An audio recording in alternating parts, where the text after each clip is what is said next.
Hello friends, welcome to ED action. இன்றைக்கி வந்து ஒரு சூப்பரான கொத்தவரங்காய் பொரியல் தாங்க செய்ய போகிறோம். இது உடம்புக்கு நல்ல ஆரோக்கியமான காய். இந்த காய் எப்படி செய்கிறதுன்னு பார்க்கலாம். இந்த வீடியோ பார்க்குறவங்க லைக் பண்ணுங்கள், ஷேர் பண்ணுங்கள், சப்ஸ்கிரைப் பண்ணுங்கள். இப்போ வாங்க நம்ம வீடியோக்குள்ளே போகலாம்.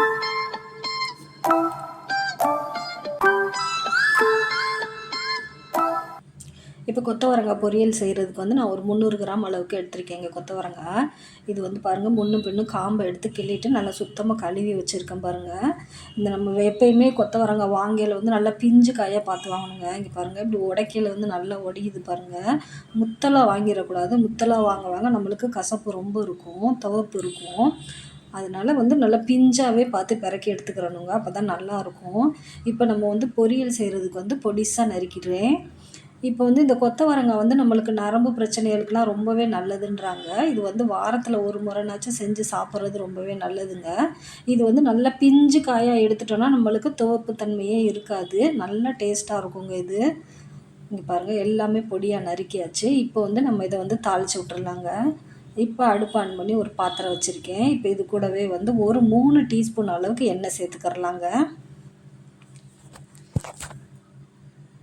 இப்போ இந்த எண்ணெய் வந்து கரெக்டாக இருக்கும். இப்போ எண்ணெய் காஞ்சிருச்சு. இப்போ ஒரு 1/4 டீஸ்பூன் அளவுக்கு கடுகு சேர்த்துக்கிறேங்க.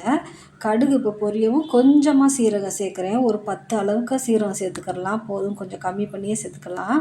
இப்போ இது கூடவே ஒரு 2மே நல்லா பொரியும். ஒரு வெங்காயம், பொடிசாக கட் பண்ண வெங்காயமும் அது கூட சேர்த்துக்கிறலாங்க.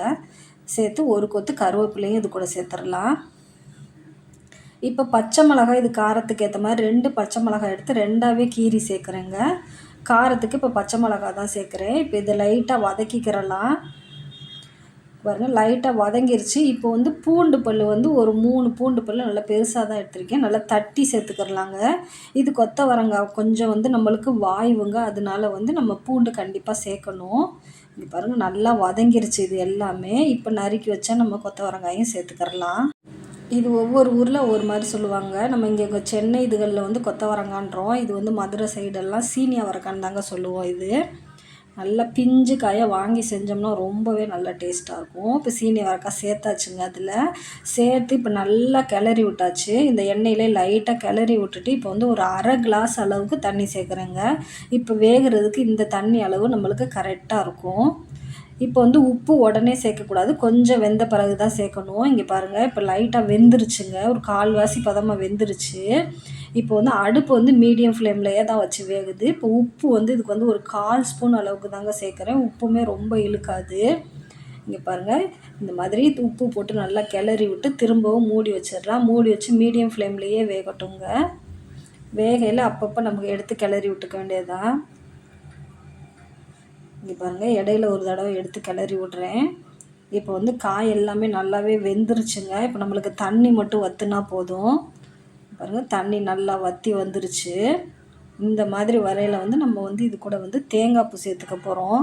இப்போ பாருங்கள், காய் நல்லா நசுக்கி காட்டுற பாருங்க, நல்லா வெந்துருச்சு, மாவாக வெந்துருச்சுங்க. அவ்வளோதான். இப்போ வந்து நம்ம வந்து தேங்காய் பூ சேர்த்துக்கிறலாங்க. இதில் ரொம்ப திப்பியாக இல்லாமல் கொஞ்சம் நைஸாகவே தான் நான் துருவியிருக்கேன் பாருங்கள். துருவிட்டு ஒரு கைப்பிடி அளவு சேர்க்குறேங்க. அதாவது 2 தேங்காய் பத்தை போட்டோம்னா போதும், சரியாக இருக்கும். இது நம்ம தேங்காய் அதுகள்லாம் சேர்த்து செய்கிறனால அந்த துவப்பே கம்மியாக இருக்கும். ரொம்பவே நல்லா டேஸ்ட்டாக இருக்குங்க. அவ்வளோதாங்க, சூப்பரான கொத்தவரங்காய் பொரியல் ரெடி ஆயிடுச்சு பாருங்கள். பாருங்கள், நல்லா கிளறி விட்டாச்சு. தேங்காய் பூ சேர்த்து ஒரு நிமிஷம் கிளறி விட்டோம்னா போதுங்க. அடுப்பை ஆஃப் பண்ணிடலாம். அவ்வளோதான், சூப்பரான கொத்தவரங்காய் பொரியல் ரெடி ஆயிடுச்சு. இதே போல் நீங்களும் ட்ரை பண்ணி பாருங்கள். எப்படி இருந்துச்சு நம்மளுக்கு கமெண்டில் சொல்லுங்கள் ஃப்ரெண்ட்ஸ். தேங்க்யூ ஃபார் வாட்சிங்.